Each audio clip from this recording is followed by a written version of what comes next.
They've caused several buildings to collapse. Right now, there isn't much they can do other than prevent fires. But once a crews get started, they have their work cut out for them. This storm is a freak.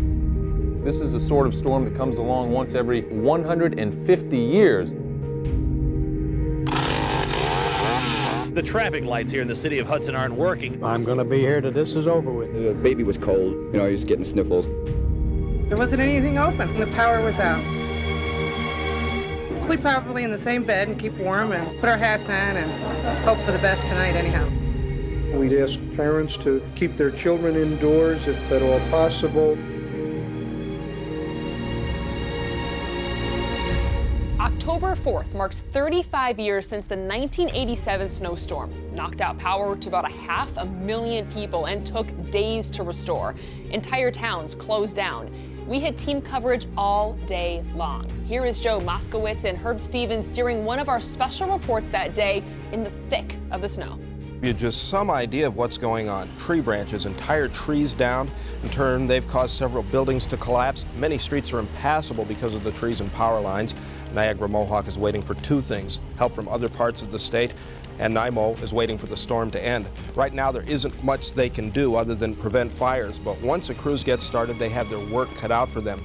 Here are some statistics to give you an idea of the severity of this storm. NYMO estimates 200,000 customers are without power, 100,000 in the Albany, Schenectady, Troy area alone. Remember, these are customers. A total number of affected people could reach 500,000, and it will take days for power to be restored to some.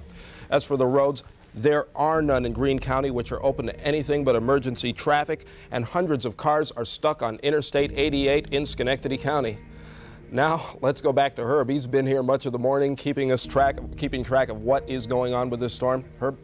To give you some idea, Joe, and our audience, of how strange this event is, the earliest measurable snow on record, and the records have been kept at the Albany County Airport for more than a century, the earliest measurable snow, October 10th, 1925, a half an inch of snow fell in the vicinity of the Albany County Airport. I guess there wasn't an airport, maybe there wasn't one in 1925. In any event, this storm is a freak. This is the sort of storm that comes along once every 100 to 150 years. I guess that's some consolation, but here's the situation. The storm center itself is in the vicinity of Portsmouth, New Hampshire, and it's not moving very quickly. We have a core where the cold air has stacked up sufficiently to produce snow. To the east of this core, it's raining over most of New England, although it is light snow right now around Bradley Field in Hartford. And to the west of this core, well, actually, there's some dry air in upstate New York, and it's going to turn out to be a very nice day from about Utica westward after a rather chilly start. However, in this core, it's a different story. Our suggestion, as Joe showed you by those pictures, don't move anywhere from south of Glens Falls through the Capital District down toward Poughkeepsie, especially in the hill towns southwest of Albany and in the Berkshires, Rensselaer County, and in southwestern Vermont.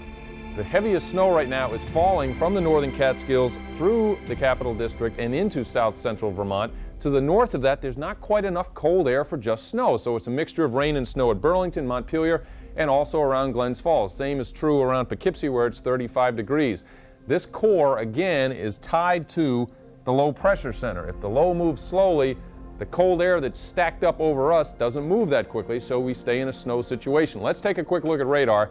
And if you saw us about an hour ago, you remember that the back edge of this snow was about where it is now. It's not moving that rapidly, but it is drifting ever so slowly to the east. If you live in the eastern part of this snow shield, you're going to have snow for the remainder of the afternoon.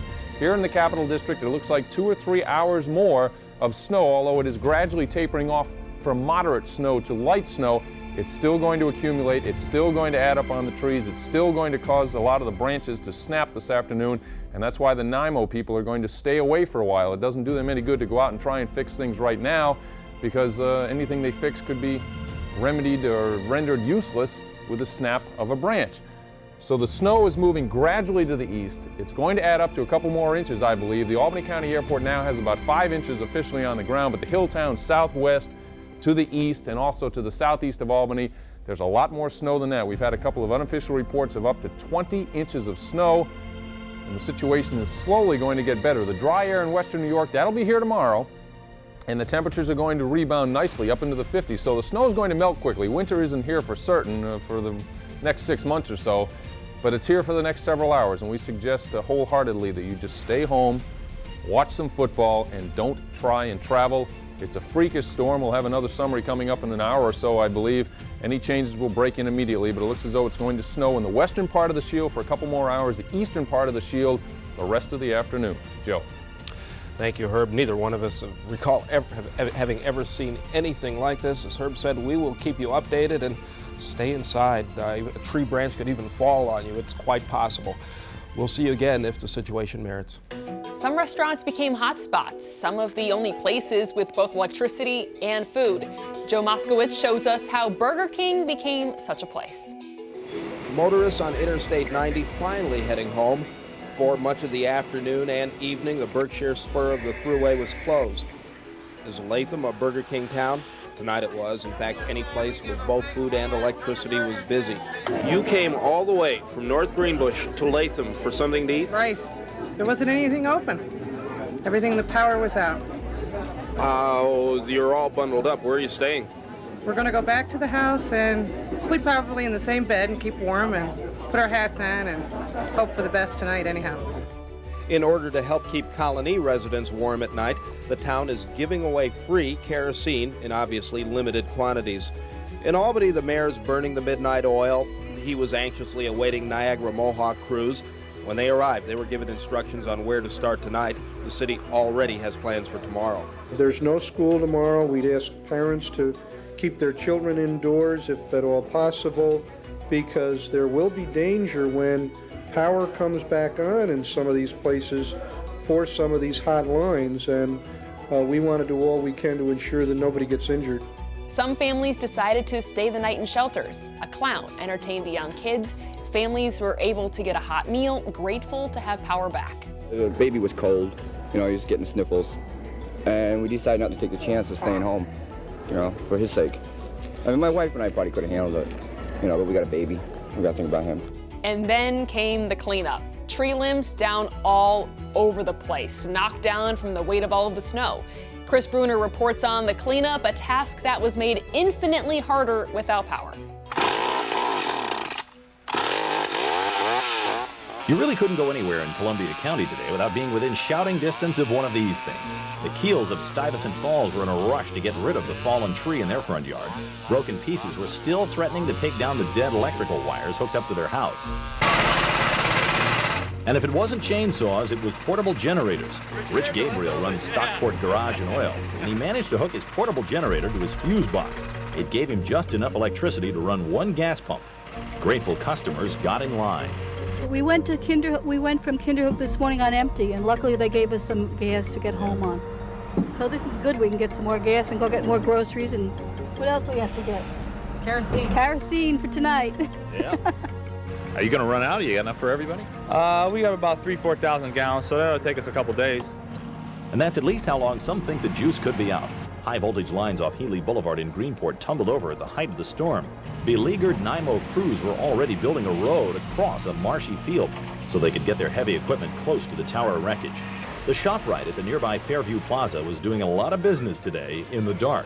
They had to haul their frozen foods and meats out to refrigerator trucks to prevent spoilage. But most people were after bottled water, candles, and batteries. Right now, a lot of them are depleted already, and we're making arrangements to try to get as much of everything we can into the store. Luckily, emergency generators could provide enough electricity to run the cash registers. Julie Graziano is buying food. She's got a gas stove, and she's cooking for a neighbor. Just throw together a pot of spaghetti for her, something. Of course, with no juice, that means the traffic lights here in the city of Hudson aren't working, and what people have to do when they approach the intersection is use a little common sense and a little courtesy, and that seems to be working. Though conditions here in Hudson seemed pretty benign today, last night's cold temperatures drove a lot of people to take shelter in rooms set up at the volunteer fireman's home. Burton Allen and his wife Marion stayed last night and were enjoying a free lunch this afternoon. I'm going to be here till this is over with. I can't go home. I can't stand the cold weather.